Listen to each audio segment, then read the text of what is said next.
그래요. 오늘은 이제 성찬식이 또 이어서 있어서 설교를 좀 짧게 하게 하면 됩니다. 그래서 한 절씩 풀어서는 하지 않고 전체적인 내용을 가지고 간단하게 은혜를 좀 나누려고 합니다.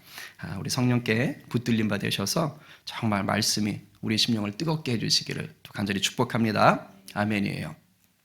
여러분, 우리가 살다 보면은 깊은 절망이나 상실감에 빠질 때가 있습니다. 믿는 사람도 예외가 아니지요. 보통 이런 상실감, 또 절망감, 이런 것에 빠질 때 왜 오냐 하면 뭔가 내가 이렇게 기대했던 것 있잖아요. 소망했던 것, 그런 것들이 무너질 때, 그럴 때 이제 상실감이 오죠.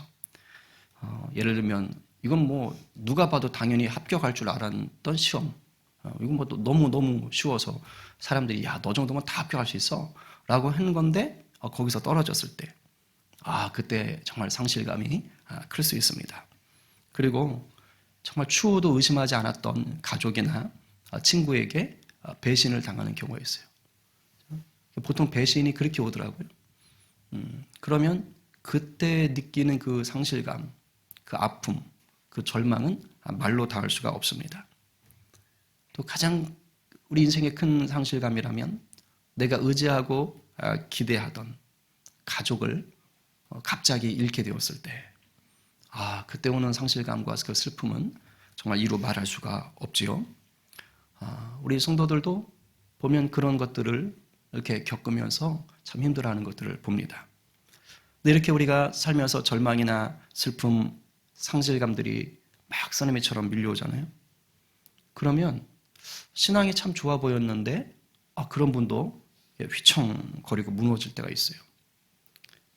이런 일들을 겪으면요, 사람이 마음이 이렇게 다치더라고요. 그리고 생각하는 것도 다치고, 영적인 눈도 막 다칠 때가 있어요. 그리고 나타나는 현상 중에 하나가 뭐냐면, 믿음의 공동체에서 벗어나고 싶어져요. 이상한데, 좀 그런 것들이 있어요.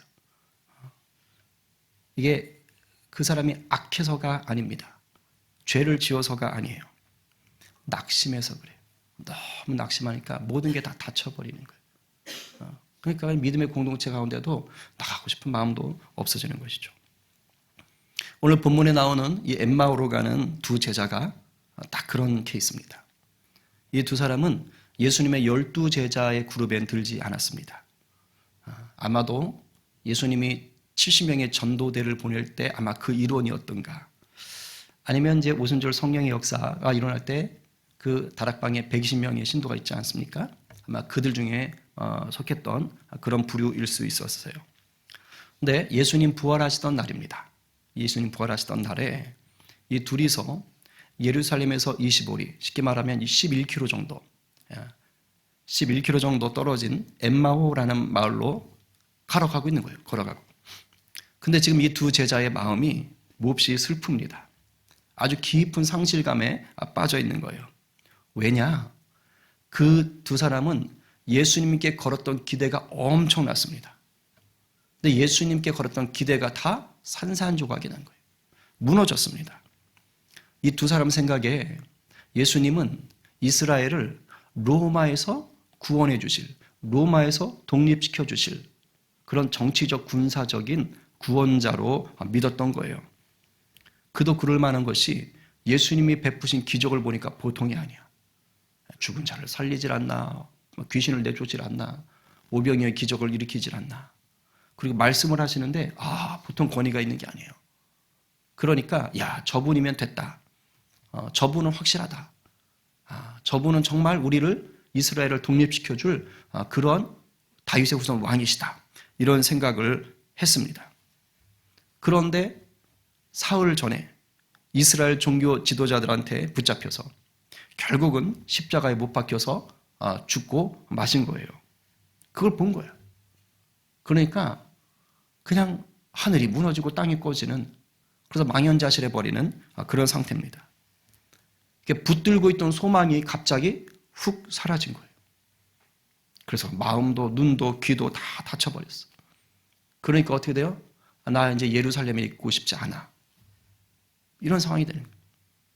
그리고 자기들과 함께 했던 그 제자들, 예수님의 최측근이라는, 뭐 가룟 유다는 이제 없으니까 예수님의 최측근이라는 그 11명의 제자들과 또 나머지 예수님을 따라다니던 제자들이 지금 다 뭐하고 있어요?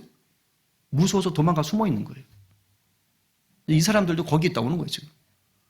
그러니까 지금 상황이 무슨 상황이에요? 이게 뭐야? 아니, 4월 전까지는 안 그랬는데. 아니, 그 일주일 전만 해도 이스라엘 예루살렘 들어올 때만 해도 막 난리 났었잖아요. 호산나 외치면서 막 사람들이 종려나무 가지 흔들고 바닥에 깔고 엄청났거든. 진짜 뭔가 일어날 것 같았거든. 근데 이게 뭐지? 지금은 다 도망가 있어. 다 숨어 있어. 그걸 보니까 내가 뭐라 여겼지? 아우, 나 싫어. 아, 다 싫어. 이런 생각이 든 거예요. 그래가지고 결국은 거기를 떠나오는 거예요. 지금. 그래서 엠마오라고 하는 곳에 아마 자기들 집이 있었던 것 같아요. 그러니까 지금 그쪽으로 가고 있는 거예요. 그런데도 마음 한켠에는 미련이 있는 거예요. 깊은 절망은 있지만 아직 마음속에 이게 해결되지 않는 게 있어요. 예수님의 죽음이 받아들여지질 않아. 우리도 그렇잖아요. 의지하고 사랑하는 가족을 갑자기 잃으면 그게 받아들여지질 않아. 그러니까 지금 이 사람들이 그래요. 그래서 이 두 사람이 길을 가면서 서로 얘기를 나누는 거예요. 야, 이게 뭔 일이냐 도대체. 아니, 어떻게 그분이 돌아가셨어? 아니, 어떻게 그렇게 십자가에. 야, 말이 돼? 아, 그분이 무슨 죄가 있어? 야, 그런데 그 종교 지도자들한테 야, 이 사람들이 완전히 이 불법을 행한 자들이야. 죄 없는 그분을 죄를 몰아가지고 야, 진짜 야, 이게 말이 돼? 아니, 도대체 그 기적은 뭐지? 어떻게 이런 일이 일어날 수 있지? 하면서 지금 이런 얘기를 하는 거예요. 이런 얘기를 하면서 가는 거예요. 그러니까 자기들도 정답을 모르는데 그냥 계속 얘기를 주고받는 거예요. 넋두리야. 그런데 그때 예수님, 부활하신 예수님이 거기 나타나셔서 이렇게 해서 그들과 같이 같이 걷는 거예요. 그러면서 물어보신 거예요. 그런데 이 두 제자가 예수님이 옆에 나타나셨는데도 예수님인지를 몰라보고 있는 거예요. 16절에 보니까 그 두 명의 눈이 가려져 있었다라고 표현합니다. 눈이 가려졌다.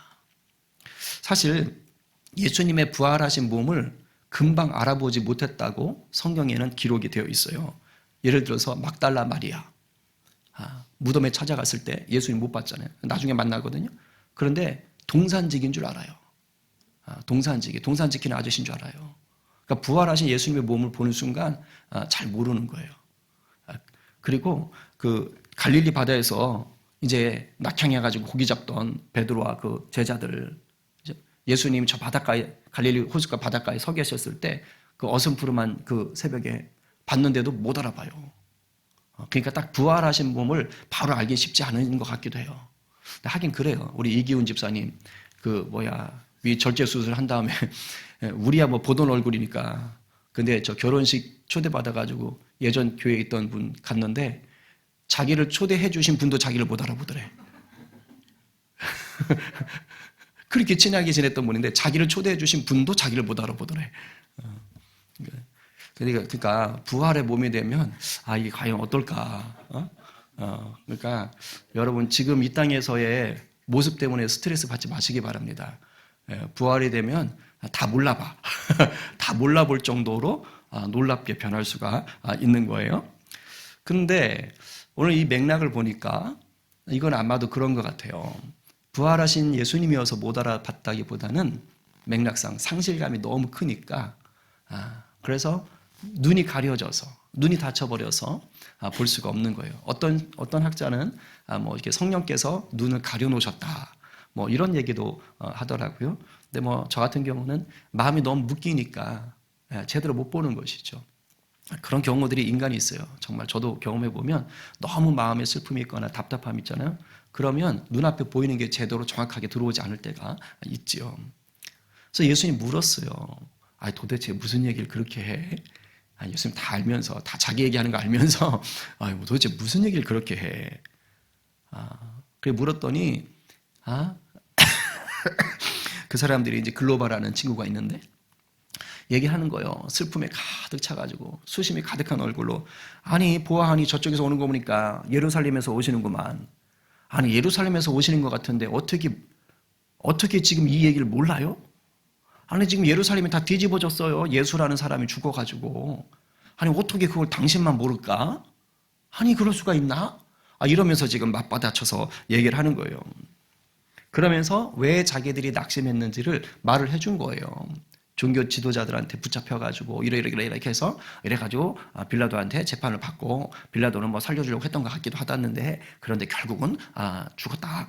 십자가 달렸다. 그러면서 얘기를 막 한 거죠. 근데 그 다음에 이런 얘기를 하는 거예요. 자기가 조금 놀라운 소문도 아침에 들었다. 이 얘기까지 해주는 거예요. 뭐냐면 예수님을 따라다니던 여자들이 있는데 이제 막달라 마리아하고 여자들 얘기한 거예요. 이 여자들이 아침에 무덤을 갔다 왔는데 무덤에 갔는데 무덤이 비어있더라. 그런데 그 여자들이 천사를 만났대더라. 근데 천사가 예수님이 살아났다고 얘기를 했다더라. 라는 얘기를 여자들이 와서 했다는 거를 자기가 들었다는 거예요. 그러니까 그 자리에 있었던 거예요. 새벽에 아침에. 그리고 그 여자들 말을 듣고 두어 명이 무덤으로 막 뛰어갔는데 누구 얘기하는 거예요? 베드로하고 요한 얘기하는 거예요. 그래도 두어 명이 막 뛰어갔는데 그들도 가보니까 예수님을 보지 못하고 왔다더라. 그 얘기를 지금 하고 있는 거니까 자기들이 그 현장에 있었던 거죠. 그 무리 가운데. 그러면서 자기들이 그랬다더라 하면서 지금 그 얘기를 지금 부활하신 예수님께 막 하고 있는 거예요. 예수님인지도 모르고. 근데 잘 봐요. 마음이 묶여버리고 다치니까요. 눈도 다쳐, 귀도 다쳐, 마음도 다쳐, 다 다치니까 세상에나 지금 무덤이 비어 있었다라는 동역자들의 얘기를 들었는데도 불구하고 예수님의 부활을 믿어요, 못 믿어요? 못 믿고 있는 거예요. 못 믿고 있는 거예요. 왜 그런 줄 아세요? 그것은요, 약속의 말씀보다 자신들의 세상적인 기대가 더 컸기 때문이에요. 이거 잘 들으셔야 돼요. 예수님이 죽었다가 다시 사신다는 말씀을 예수님은 이미 여러 번 하셨어요. 제자들에게 하셨어요. 그런데 그 소리가 들을 때 예수님의 말씀이 자기들에게 믿음으로 마음에 자리 잡지를 못했던 겁니다. 왜요? 그냥 앉으나 서나 저분은 우리 이스라엘을 독립시켜줄 분이야. 로마의 식민지에서 우리를 구원해줄 분이야. 라는 이 기대가 너무너무 큰 거야. 그러니까 내가 죽었다 다시 산다 이게 안 들어와. 듣는데 안 들어와.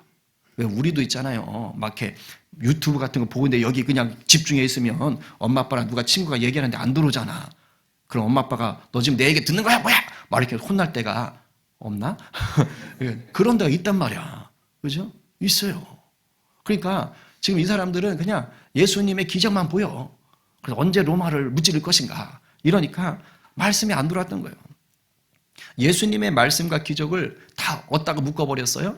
자신들의 그 꿈꾸는 세상적인 욕망, 세상적인 갈망, 이 정치적 독립에다가 다 묶어버린 거예요. 다. 그러니까 진짜 들어야 될 소리가 믿음으로 안 박힌 거죠. 그럼 어떻게 되나요? 말씀을 들어도요, 올바르게 들리지 않아요. 그래서 바른 믿음 위에 서지 못합니다. 이거 남의 일이 아닙니다. 우리가 이 과정을 다 겪어요. 남의 일이 아니라 저도 그렇고 여러분도 다 이런 과정을 겪을 수밖에 없어요. 왜냐하면 예수를 믿을 때, 처음 믿을 때 다 어린아이 신앙에서 시작을 합니다. 여러분, 어린아이가 이타적이고 남을 배려하고 이런 거 있어요? 없어요, 어린아이는. 아기는요, 이기적이에요. 아기는 철저히 개인적이에요. 달리 말하면 우리가 예수를 처음 믿기 시작하고 아직 신앙이 성숙하지 못하면 예수님을 인격적으로 경험하지 못하면 그것이요, 뭐 10년을 믿었든 20년을 믿었든 그 신앙이 어떤 신앙이냐? 이기적인 신앙이 돼요. 그러니까 자기 중심적인 신앙이 됩니다. 그래서 예수님을 진짜 만나기 전까지는 땅의 것을 위해서 예수를 믿어요. 설마 싶죠? 근데 그래요. 땅의 것을, 이 땅에서 잘 되는 걸 가지고 예수를 믿는 겁니다. 그러니까 말씀을 들어도 다 그런 식으로 적용을 해버리는 거예요. 근데 누구나 처음에는 다 그렇게 시작하고 그렇게 자라가요. 그렇게 어설픈 믿음으로 품었던 기대감들이 이제 뭐 하는 거예요? 하나하나 깨지죠. 신앙생활 하면서. 그러면서 뭐예요? 깨닫는 거예요. 이게 아니구나. 진짜 신앙은 이게 아니구나. 라는 것을 깨닫는 거예요. 그렇게 배우고 성장하는 겁니다. 그러니까 예수님이 엠마오 제자들에게 그러잖아요. 아유, 이 미련하고 이 더디 믿는 자들아. 라고 얘기하잖아요. 이게 욕하는 게 아니에요. 그런 상황을 거친다는 거예요. 그러니까 우리가 살면서 비록 미련하고 더디 믿는 상황이긴 하지만 누구나 다 걸어가야 되는 믿음의 시간이고 그 과정입니다. 괜찮습니다. 그랬다고 또 그걸 즐기지는 마십시오. 그런데 그런 상황에 부활의 주님께서 찾아오시는 줄로 믿으시기 바랍니다. 그래서 돌이키고 성장할 수 있도록 도와주시는 거예요. 그렇게 하셨어요. 우리 주님이 말씀을 보니까. 그렇게 미련하고 더디 믿어가지고 그냥 헛소리하고 있는 그 두 제자들에게 예수님께서 자, 우리 성경 공부할까? 내가 재밌는 얘기 한번 해줄까? 하면서 뭐 하는 거예요? 창세기부터 말라기까지. 여자의 후손이 그 뱀을 밟을 것이라는, 그죠? 이 원시 복음부터 시작해가지고 장차 하나님께서 보내실 그 엘리야, 하나님의 후손, 하나님께서 아들을 보내신다라는 그 말라기 예언까지 다 풀어서 예수님이 자기에 대한 이야기를 다 얘기해 주시는 거예요. 아마 이사야의 뭐 얘기도 하셨겠죠. 여러 가지 얘기할 거예요. 그를 찌른 자가 보리라. 뭐 스가랴 말씀도 하셨겠죠. 그런 것들을 다 얘기하신 거예요. 그걸 쭉 풀어주신 거죠. 이것을 오늘 본문에 있는 한마디로 얘기하면 26절이에요. 그리스도가 이런 고난을 받고 자기의 영광에 들어가야 할 것이 아니냐. 그러니까 그것과 관련된 것을 얘기한 거예요. 지금 이 사람들은 고난받아서 죽은 것에 대해서만 지금 낙심한 거죠. 근데 말씀에 예언된 것을 다시 쫙 풀어주시는 거예요. 근데 이 두 사람이 들을 때 너무 좋았던 거예요. 근데 그도 그럴 것이 제가 생각을 해보니까 이 엠마오의 제자는 12제자 그룹이 아니잖아요. 그러니까 예수님과 늘 붙어서 다닐 수 있었던 특권은 아마 없었던 것 같아요. 예, 좀 언저리 쪽에 있었을지도 몰라. 그러면 이렇게 예수님과 가까이에서 정말로 바로 옆에서 침을 튀어가면서 침을 맞아가면서 예수님 말씀을 들었던 자리는 없지 않았을까? 이런 생각이 들어요. 근데 부활하신 주님이 말씀이 육신이 되어 오신 주님께서 이제 말씀을 바로 옆에서 정말 차근차근 창세기부터 말라기까지 풀어주시는 거예요. 제 생각에는 예수님이 살아 계실 때는, 그러니까 십자가 달리기 전에는 이런 식으로 성경 전체를 직강하셨던 적은 없을 것 같아요. 그냥 조각조각, 토막토막, 그렇게 핵심, 뭐 주제 설교를 하시거나 아마 그렇게 하지 않으셨을까. 근데 지금은 아예 이 두 사람은 그야말로 특별한 혜택을 받은 겁니다. 부활하신 주님의 저자 직강, 창세기부터 말라기까지 성경 전체를 다 배운 거죠. 그러니까 너무 좋은 거예요. 그래서 뭐라 그래요? 가슴이 뜨거워졌다. 가슴이 뜨거워졌다. 우리나라 국가대표가 뭐 잘하는 거 보면 막 우리 가슴이 웅장해졌다 그러잖아요. 지금 이 사람들은 가슴이 뜨거워진 거예요. 아이고, 그런데 벌써 날이 저물고 있는 겁니다. 근데 예수님은 뭔가 계속 걸어가시려고 하는 척 이렇게 보이는 거죠. 근데 말씀이 너무 좋았어요. 그래서 말씀을 더 듣고 싶어지는 거예요. 우리 삶이 이와 같길 바랍니다. 예, 그래서 아이고 저기 누군지 모르겠는데 참 보통 분이 아니시네요. 우리 저기 같이 묵읍시다. 지금 날이 어두워져서 그때 뭐 가로등이 뭐 있겠어요? 위험합니다. 그러니까 우리랑 같이 묵어서 가십시다. 그런 겁니다. 그래도 예수님이 그러지 하고서는 이제 묵게 돼 있는 거예요. 그런데 놀라운 일이 벌어진 거예요. 저녁을 함께 먹게 된 거예요. 그런데 예수님이 떡을 딱 들어가지고 떡을 딱 들어서 축복의 기도를 하시는 겁니다. 이거 어디서 본 것 같지요? 며칠 전에 예수님이 12제자들 데려다 놓고 하셨던 그거잖아요. 그러니까 엠마오 제자는 모르죠. 모르는데 예수님이 딱 계속 갑자기 축복의 기도를 하시는 거예요. 그러더니 딱 떡을 떼서 딱 이렇게 주는 겁니다. 근데 더 놀라운 일이 생겼습니다. 떡을 딱 떼서 줄 때 이 제자들의 눈이 어떻게 됐어요? 할렐루야. 눈이 확 열린 거예요. 눈이 밝아진 거예요. 할렐루야. 아멘. 저는 정말 이런 은혜가 있기를 원합니다. 이게 밝아져가지고, 비로소, 이렇게 된 거예요. 느껴져요? 예수님! 근데 더 놀라운 일이 생겼어요. 예수님! 뿅. 없어지신 거야. 없어지신 거야. 근데 이걸 어떤 이제 영화가 이 장면을 만들었어요. 영화 장면을 보니까 떡을 떼서 예수님 제자에게 줬잖아요. 손으로 이렇게 줘야 될 거 아니에요. 근데 그걸 받을 때 그 손에 못자국이 보이는 거야. 그래서 이제 예수님인 걸 아는 것처럼 영화는 그렇게 각색을 했더라고요. 근데 저는 뭐 그거보다는 하나님께서 이제 눈이 밝아지도록, 왜? 이미 그 전에 뭐가 됐어요? 말씀으로 뜨거워졌잖아. 그 영이 뜨거워진 거야. 달리 말하면 성령 충만한 상태가 된 거예요. 그러니까 예수님이 정하신 그 자신의 몸을 찢는 그죠? 그 성찬을 다시 하실 때에, 축복의 기도 하실 때에 막 성령께서 이제 눈을 확 열어주시는 거죠. 그래가지고 예수님을 보게 되는 거예요. 여러분 보세요. 눈이 가려졌을 때는요, 예수님이 옆에 계신데도 몰라요. 우리의 상태가 그럴 수 있다는 거예요. 예수님은 늘 옆에 계신데도 우리 눈이 가려지면, 우리 심령이 가려지면 예수님 내 옆에 있는데도 몰라. 그러나 눈이 밝아지면 어떻게 돼요? 앞에 내 주님이 보이지 않아도 내 주님이 계신 것을 믿고 확신하고 사는 것입니다. 지금 시대가 그런 시대예요. 육체로 가지신 예수님은 눈에 보이지 않잖아요. 그러나 성령이 우리 눈을 밝혀주시면, 말씀으로 충만해지면 어떻게 되는 것입니까? 할렐루야, 나와 함께 하시는 주님을, 부활의 주님을 경험하게 되는 것입니다. 아멘. 이 사람들이 달라졌어요. 말씀으로 충만해졌지요. 그 다음에 떡과 잔을 받았을 거예요. 그래서 눈이 열렸지요. 그러니까 닫혔던 모든 것이 활짝 열렸어요. 묶였던 모든 것이 풀어졌어요. 예루살렘이 싫어가지고, 믿음의 공동체가 싫어가지고, 그 공동체가 버거워가지고 도망을 쳤지만 이제 그 마음이 싹 바뀌어버렸어요. 야, 다시 돌아가야겠다 하고 해가 졌어요. 어두워요. 위험해요. 필요 없어요. 이제 문제가 되지 않아요. 왜요? 그들 가운데 빛이신 예수님이 함께 하시니까, 인생의 어둠을 몰아내신 예수님이 함께 하시니까, 부활의 주님을 만났기 때문에 걱정이 되지 않아요.